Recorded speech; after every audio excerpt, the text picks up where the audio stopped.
Jésus dit, moi, je ne suis pas de ce monde. C'est pourquoi je vous ai dit que vous mourrez dans vos péchés.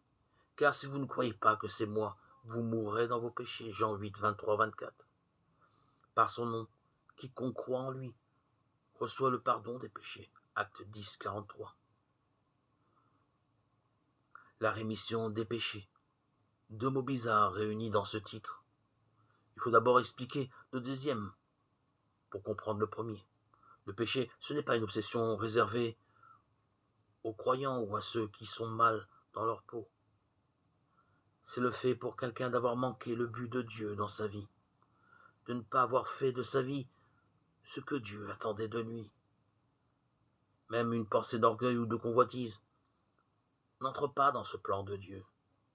Cela a des conséquences. Dieu est saint, il ne peut supporter le péché. Le péché éloigne donc l'homme de lui. Or, nous avons tous offensé Dieu.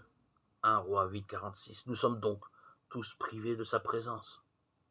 C'est là que le mot rémission prend toute son importance. C'est l'acte par lequel les péchés sont enlevés, comme s'ils n'existaient plus. Autrement dit, ce mot renvoie au pardon accordé à celui qui se répand et croit que Jésus a été puni à sa place. Mais attention, il faut le croire, sinon vous mourrez dans vos péchés, dit Jésus. C'est-à-dire, vous irez à la rencontre de Dieu chargé des offenses qu'il ne peut voir. Il ne peut pas vous recevoir.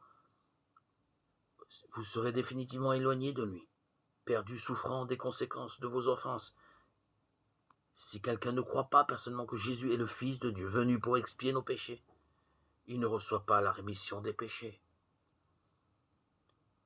Mais si personnellement je crois que Jésus-Christ a déjà payé pour moi, qu'il a subi le châtiment à ma place, et que mes péchés sont donc remis, enlevés, ils ne pourront plus jamais m'être reprochés.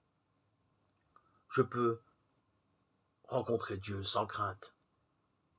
Je le crois. Je peux relever la tête, aller de l'avant. Et vous ?